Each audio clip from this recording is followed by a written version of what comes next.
Pagiging mapagbigay. Ang kabutihan ay umaabot sa langit.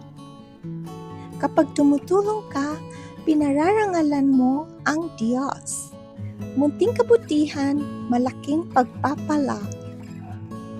May mga tao na iniisip na ang pagiging mapagbigay ay tungkol lamang sa pera.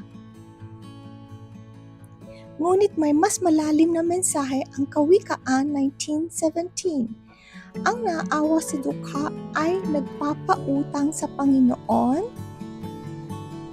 at siya ang gaganti sa kanyang kabutihan.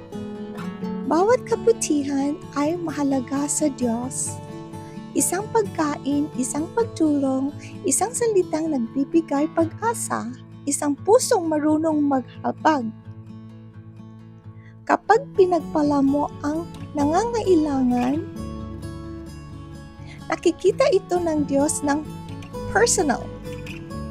Maaaring maliit lamang ito sa paningin mo, ngunit hindi ito kailanman nasasayang sa Diyos. Kaya ngayong araw, maging pagpapala ka sa iba. Dahil ang kabutihan ay umaabot hanggang langit.